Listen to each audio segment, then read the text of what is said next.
Are you ready to break free from the doubts and limits holding you back?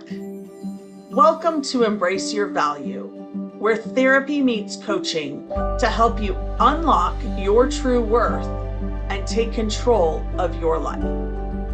Hi, I'm Kristen, a trauma therapist dedicated to helping you heal, break old patterns, and reclaim your power. And I'm Jen, your support coach, here to show you how to set fierce boundaries, embrace self-compassion, and step boldly into the life you deserve. So, whether you're stuck in self doubt or feeling lost, know this: your value isn't up for negotiation. It's time to own it. Every week, we tackle real issues that challenge, inspire, and empower you to live with purpose and confidence. So, grab your favorite drink, take a deep breath, and let's get started. Because you're not here to play small. It's time to embrace your value.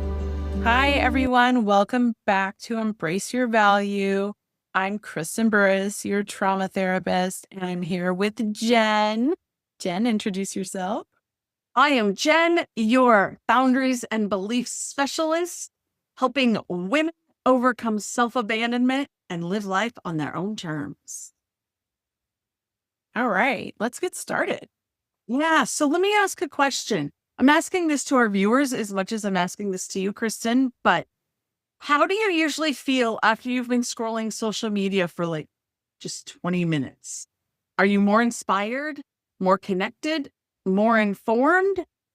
Or do you realize you feel worse than you did before you picked up your phone? Well, I will say, if I'm being honest, for me, because social media is not important to me. So I generally feel bored. I use Facebook to get client leads and stuff like that. I'm in some referral groups. But other than that, I really I'll scroll some TikTok, and sometimes I feel like I get some information, but not really. So I think I have what I hope is a pretty healthy view of social media, and that it's not some sort of information system or self-worth or value system. Yeah. What about you, Jen?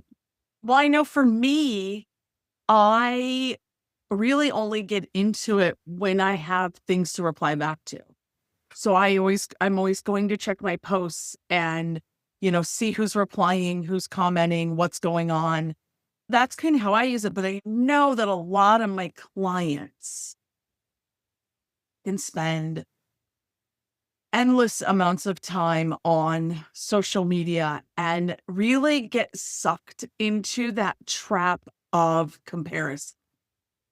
And I think for my clients, that's probably the biggest thing is they see the comparison and then they're like, well, I'm not doing that well. I can't handle this. Everybody's better than me. And then it just sends them down, I call it the rabbit hole of despair. Yeah. It's And amazing how quickly that can happen. yeah, 100%. Yeah. So you open these apps to check one thing, like you said, maybe respond to something, or like for me, just looking for referrals.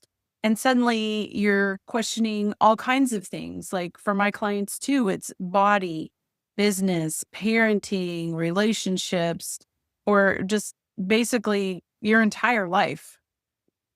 Yeah. And it really happens so quickly and quietly. Like you don't even notice it's happening. And then all of a sudden your mood has shifted and you realize that you're feeling anxious, discouraged, irritated, or like I said just a minute ago, really behind with things. Like you're not even doing the things that you feel like matter in everyone else's lives. Social media can inspire us. And I do think that's how it was sort of designed, right? It was to be a way to connect with people. It can teach us, it can make us laugh. I started on TikTok because of the cat videos. I don't even know why. They were hilarious to me. The dark side of that, with the like buttons and the numbers, is that it can feed insecurity and comparison, like you said, and pressure, and this feeling that everyone else is doing life better than we are. So today, we're not asking whether social media is good or bad, because I think we're all in agreement it has its place on both sides of the spectrum. But we want to talk about something a little more personal, and that is asking this question. Is the way you're using social media feeding your inspiration or quietly feeding your insecurity? So I think a good place to begin is simply noticing what happens to us when we scroll. Do you notice a difference depending upon which platform you're using? I think that that's true for most people. Different platforms can bring out different reactions. One might feel fun and light, while another might feel like I need to be more productive or more successful or more polished, interesting. I also think it depends on what kind of mood I'm in before I open the app. Also, I kind of use different apps for different things. So, like I said, Facebook is largely a referral source for me. TikTok is more for entertainment. And honestly, I don't even get on Instagram or Snapchat for sure. So, but I think the mood matters. I 100% agree. I think it matters so much because I know there are days, even for me, that I can see someone else doing well and feel genuinely happy for them. And that might even motivate me a little bit. But then there could be a day where I could see the exact same type of post and feel like I'm missing something, like I'm falling behind, like something's wrong with me. So that tells us something. It says it's not just about the content. Sometimes it's about what we're already carrying before we open the app and start scrolling.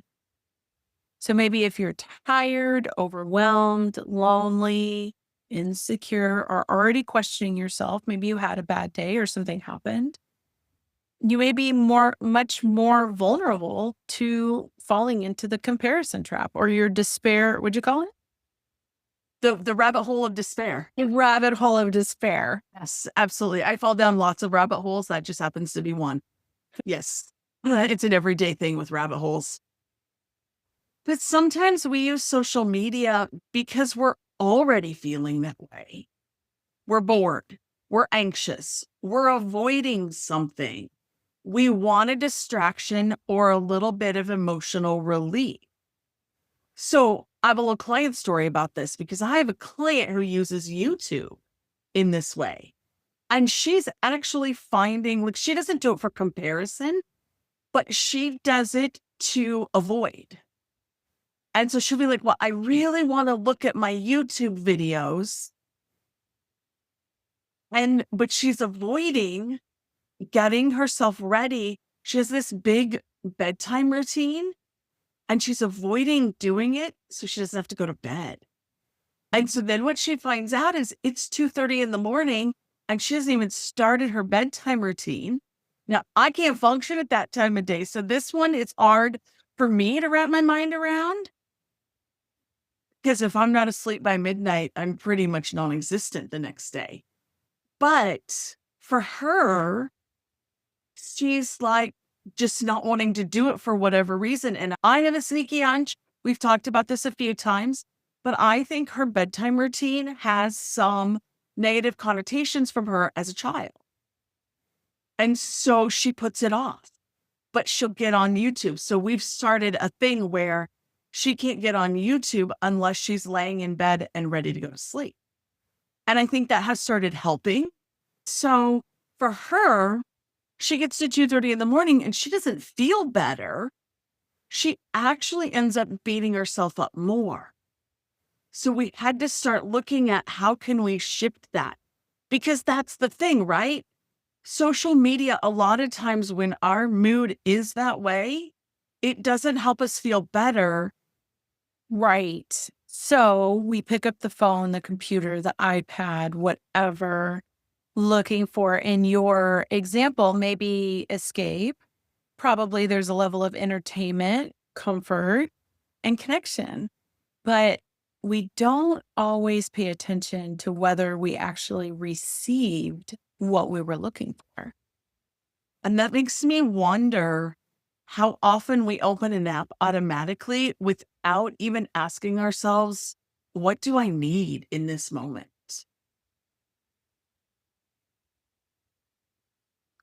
Or whether social media is even capable of meeting that need in that moment. Because sometimes what we need is rest, like your client. Sometimes we need to talk to somebody, right? Speak with another human. Sometimes we need reassurance, movement, quiet, or a break. And instead, we scroll.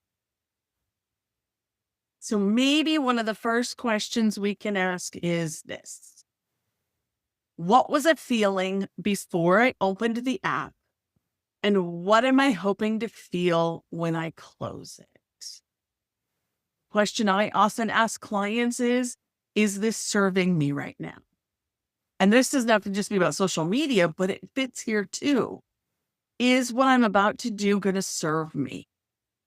Because if it is, by all means, go for it. Engage, have fun with your friends on social media, do it.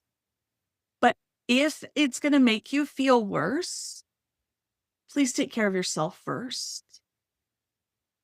Because I think that's important. I mean, I know Kristen would agree. That's what we're supposed to do, is take care of ourselves. Absolutely. I don't think most people intentionally decide to compare themselves when they're on social media. I think it just sneaks in. I think there's some truth to that. I think most people don't intentionally go in to compare themselves. Obviously, somebody who's an influencer or something like that, that is part of, even if it's in a healthy way, it's part of the deal.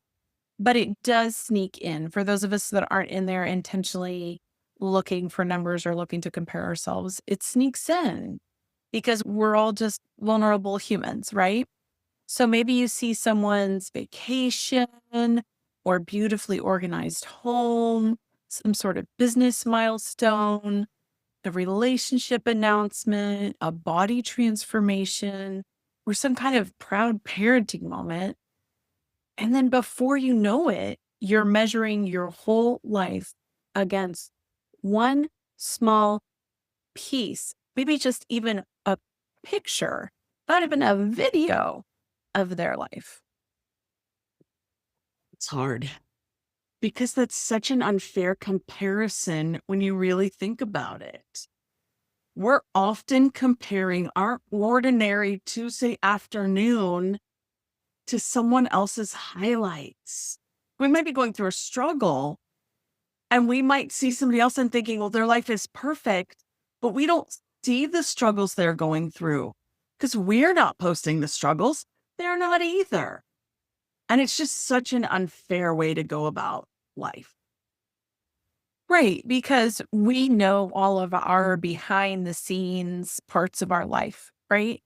And what we're looking at generally is a carefully selected, edited, filtered, curated post. And even when the post is authentic, we still don't know everything around it. We don't know what happened the moment before the picture was taken or the days, what happened after, what it maybe cost them emotionally, or what parts of life they're struggling with. Yeah. And then our brain goes and fills in all those blanks, and we see one beautiful moment and imagine that the rest of their life must look that way too.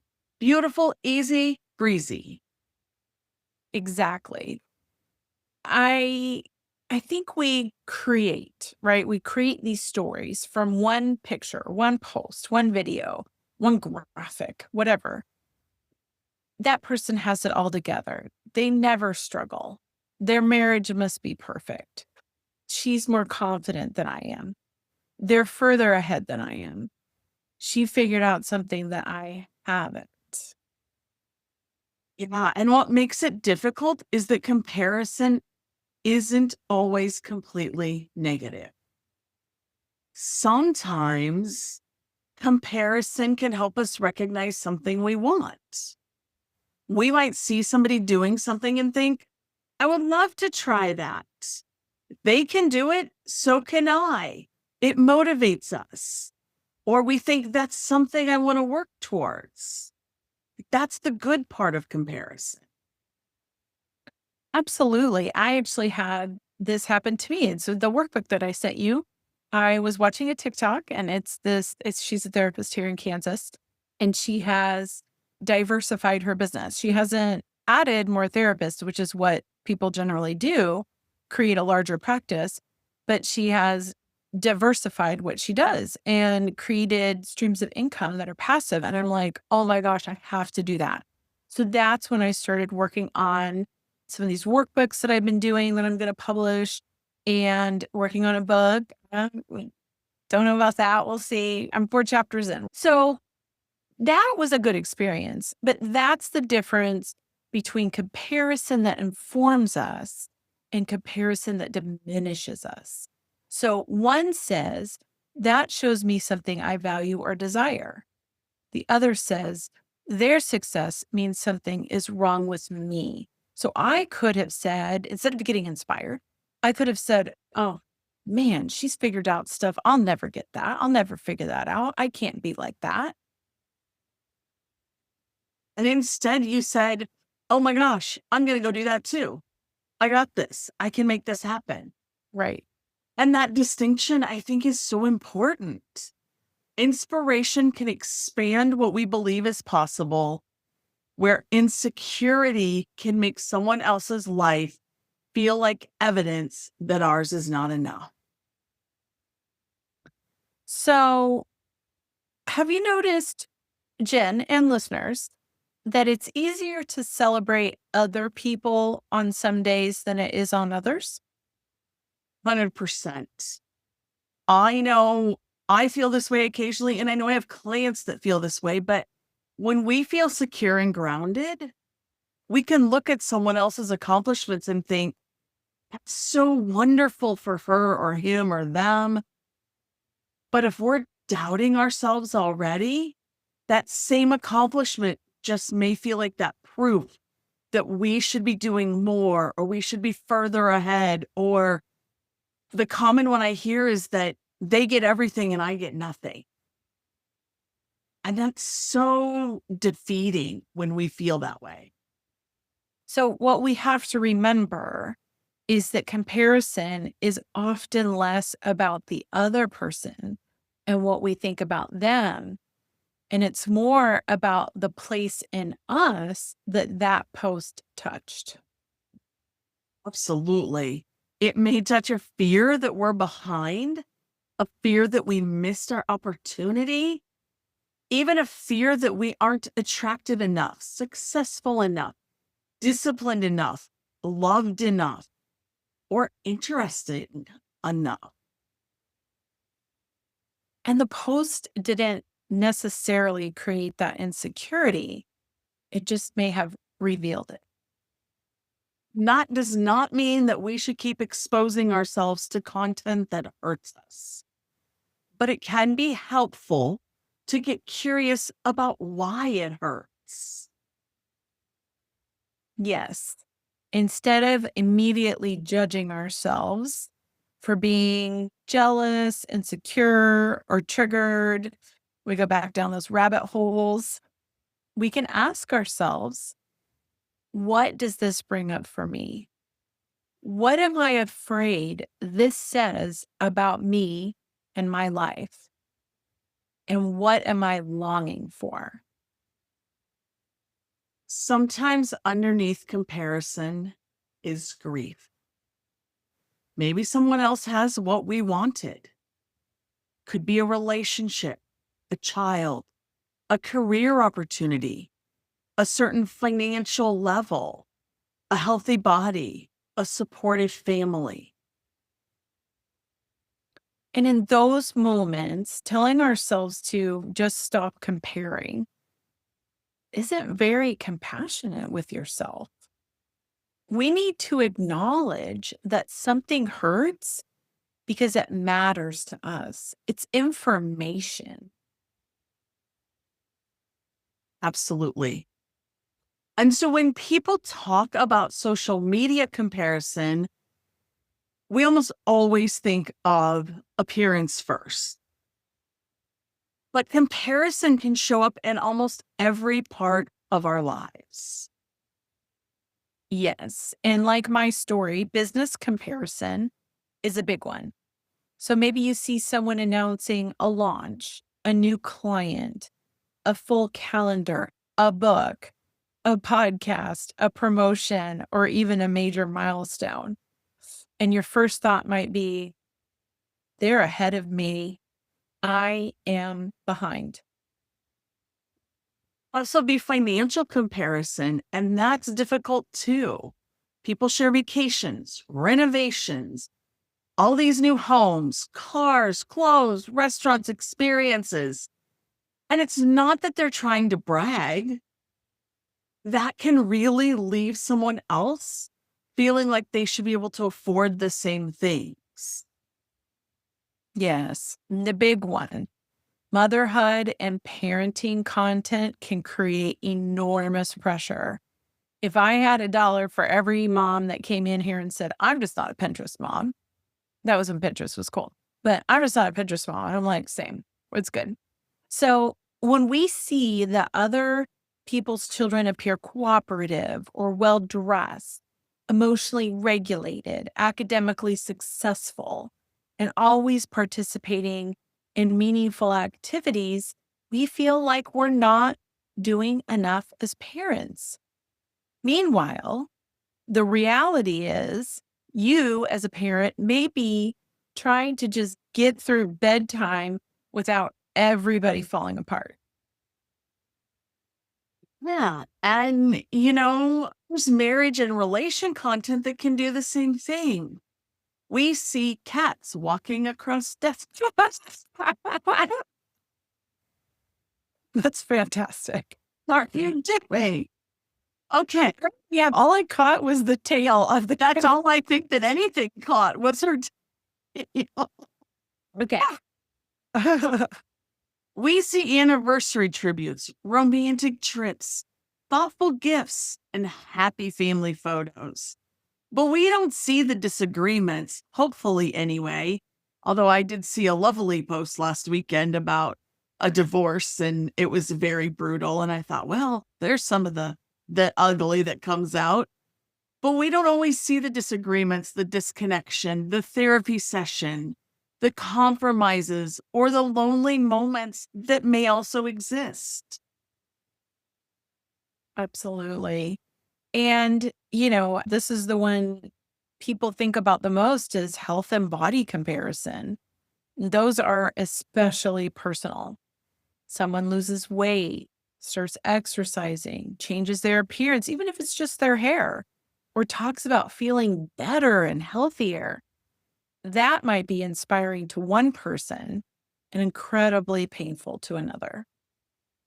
And let's not forget confidence comparison. You watch someone speak clearly, promote themselves, set a boundary, or take up space. And you wonder why that seems so easy for them and you aren't allowed to do that. Even though it may not be easier for that person at all. Maybe they are nervous speaking in public. Maybe they, I like this podcast format because I'm not good at doing things by myself. It's not because I don't have any confidence. It's just that's not how my brain works. It doesn't mean that it's easy. So we often compare our internal fear to someone else's external behavior. Yes. So we went over a lot of different things. We would love to hear from you guys. And Kristen, I'd love to hear this from you as well. What comparison affects you the most? And has that changed as you've gotten older? I don't know. I think that I stopped comparing myself kind of a long time ago. I try to compare myself to myself. Doesn't mean I'm not vulnerable to seeing somebody who looks really healthy and strong when I'm struggling with my own, physical limitations at times. And so I'm like, oh gosh, but then I'm able to remind myself, you're working on it, you're getting stronger, whatever. So yeah, I mean, I would say it has changed as I've gotten older. Definitely was a problem when I was younger. And gosh, these poor teenagers and young adults that, I mean, for us, if you didn't take a picture of it, it didn't happen. And it certainly wasn't out there forever. And now every little thing you put out there, the internet is forever, everybody. So don't forget that one. But I do think those are valuable questions because our vulnerable areas can shift as we age, as we develop, as we mature. The content that affected us 10 years ago may not be the content that affects us now. Yeah, absolutely. And I'm really curious, like, I want to get into this concept of what are we really chasing?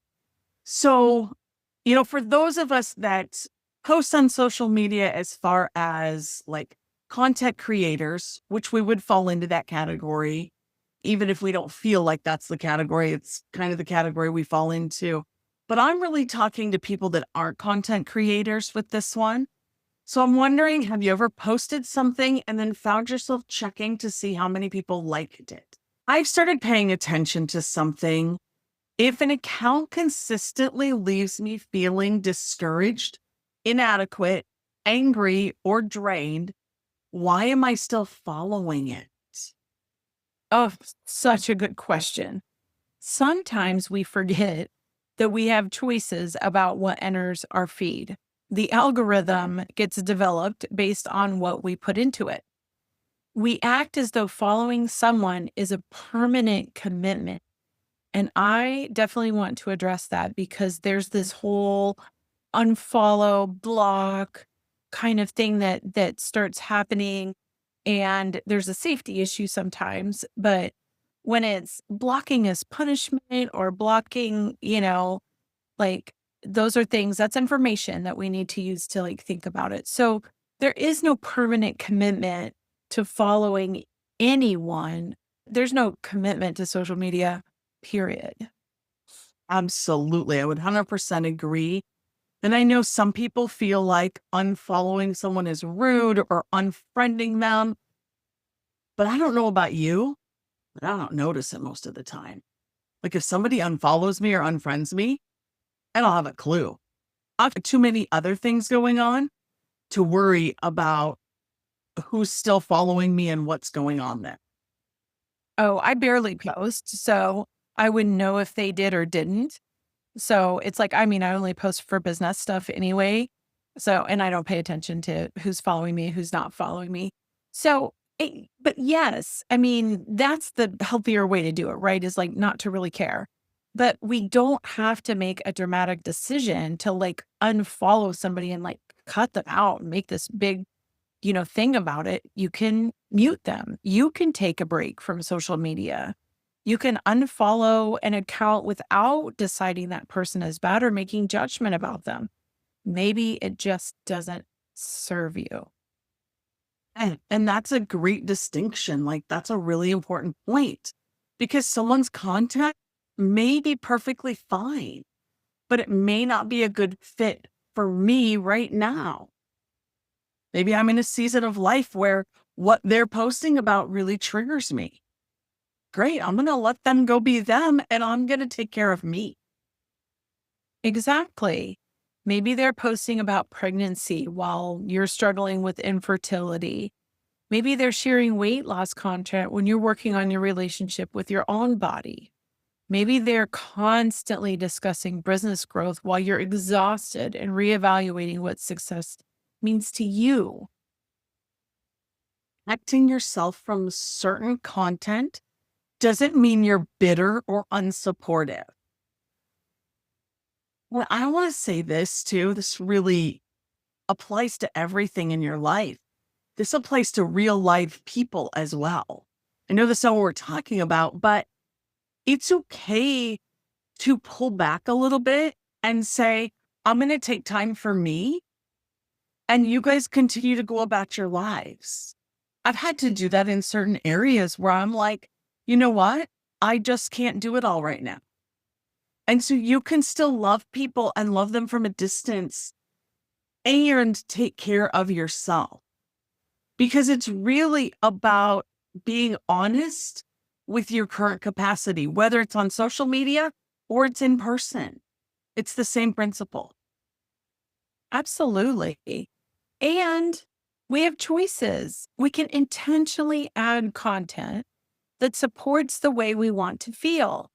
Education, humor, creativity, encouragement, realistic conversations, people who make us feel hopeful rather than pressure. Or like my example, cat videos. I love a good cat video. Apparently, I make them all the time while So I'm on camera. Our feeds are not completely outside of our control either. The more attention we give certain types of content, the more the platform gives us. So if you don't want something, stop stopping on those videos. Stop watching them all the way through. Just scroll by. You are allowed to scroll by someone you know and not stop and read it. It's okay. Absolutely. Every pause, click, like, follow, search is helping train your feed. This is the way they've set it up. They've set it up as a game. I've set it up as a way to entrap you and get you to want more, more, more. And don't let that happen, because that feeds the cycle. So we need to be active participants in building the social media experience we want and is healthy for us. Absolutely. And there can be a fine line between protecting our peace and only following people who make us comfortable. That's true. Not every uncomfortable feeling means the content is harmful.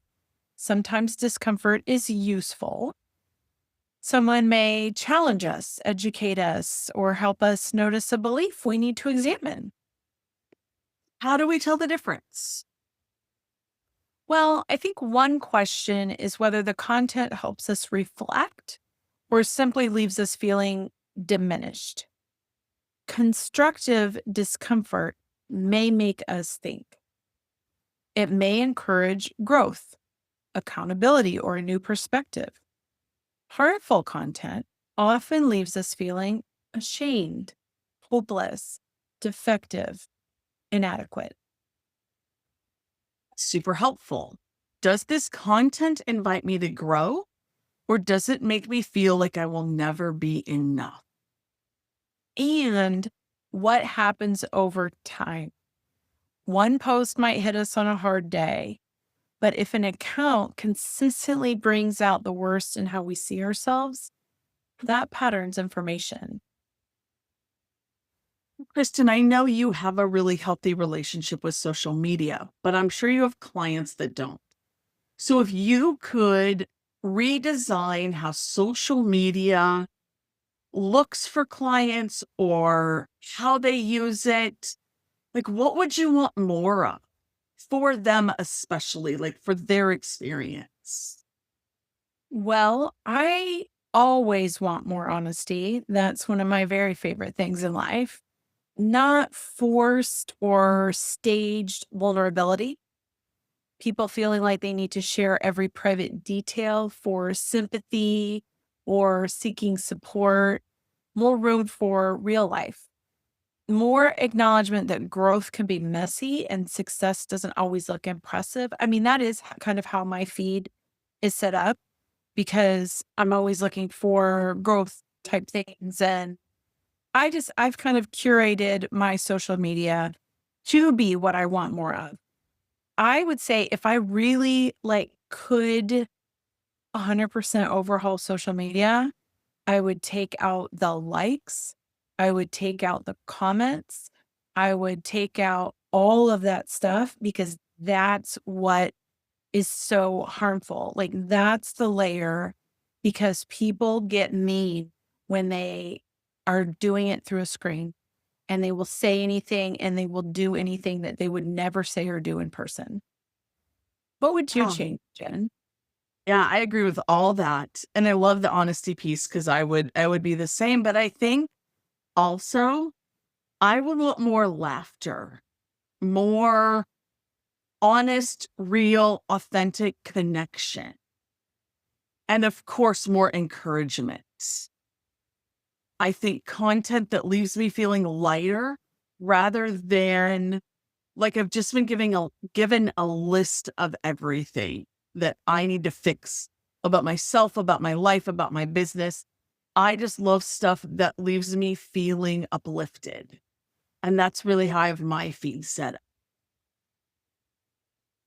And I think I'd also want more thoughtful content, things that help people understand themselves, learn something, or see the world a little differently.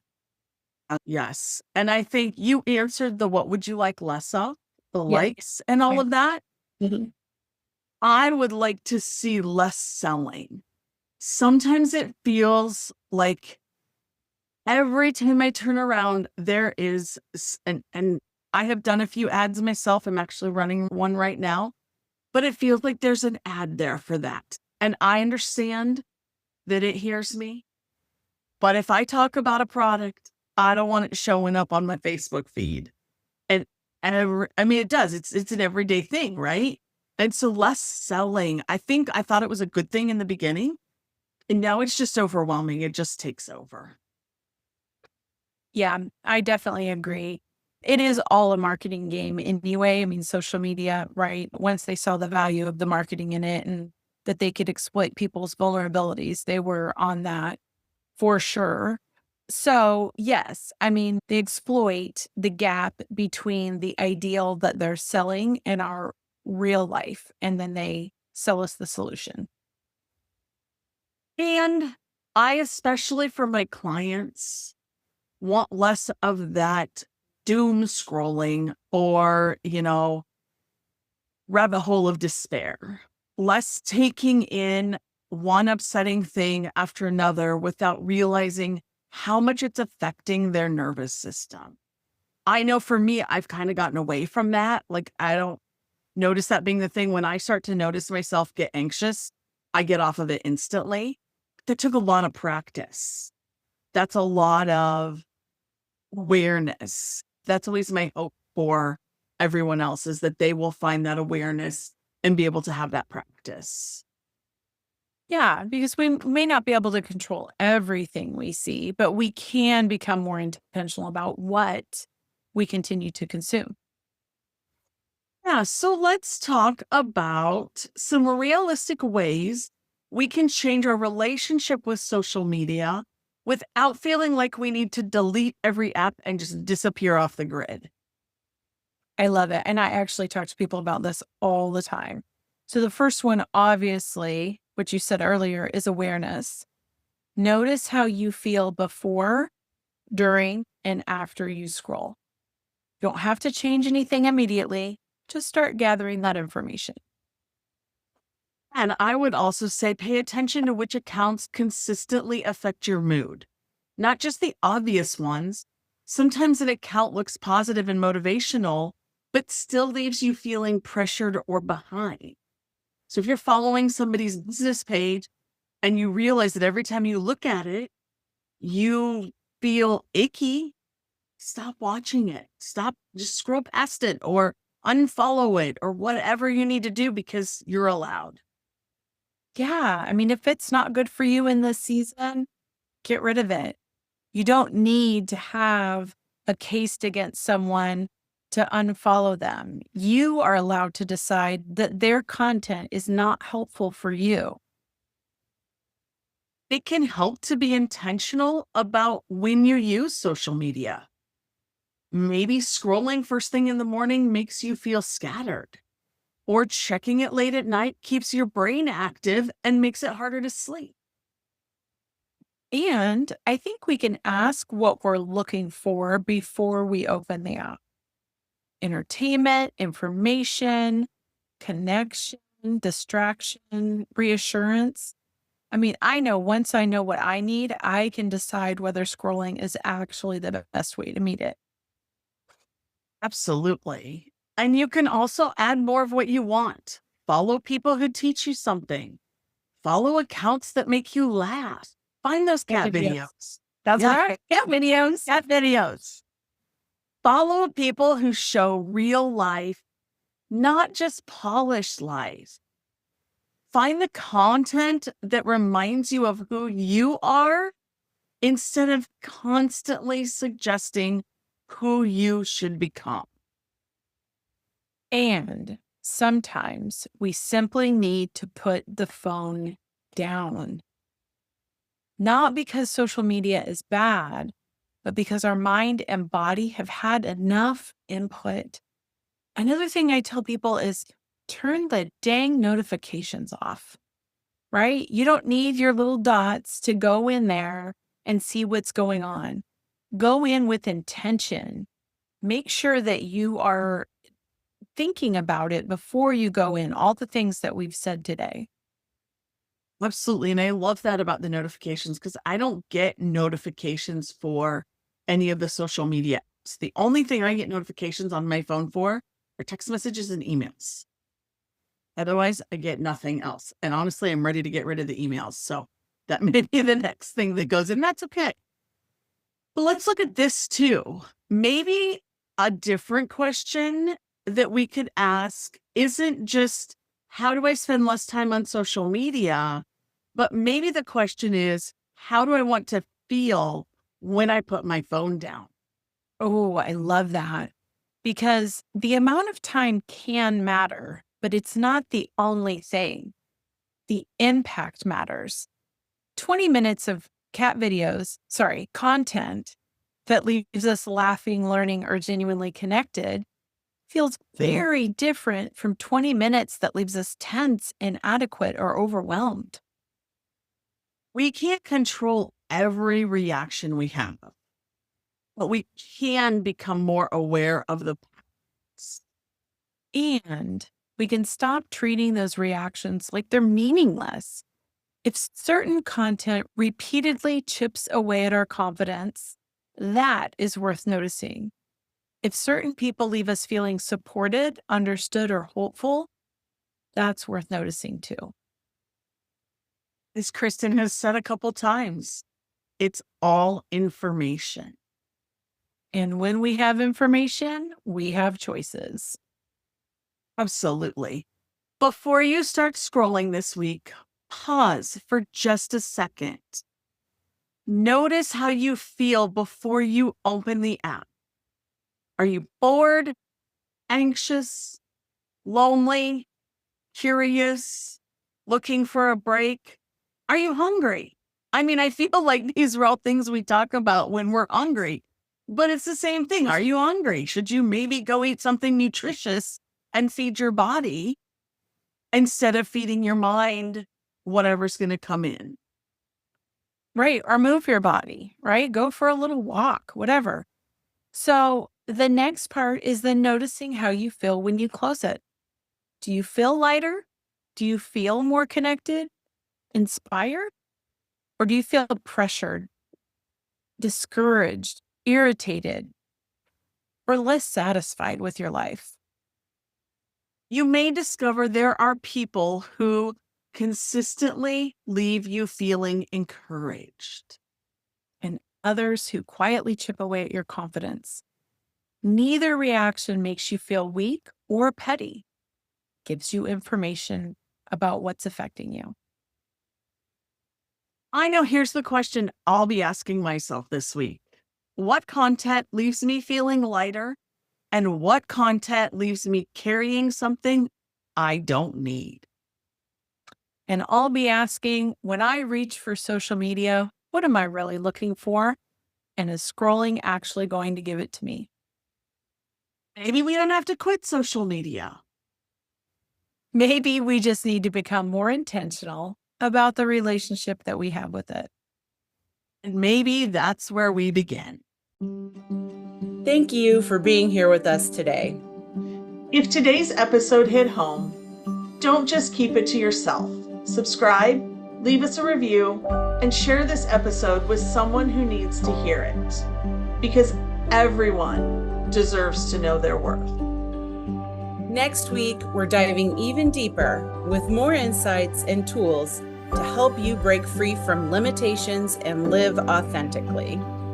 Until then, keep raising your standards, owning your worth, and embracing your value.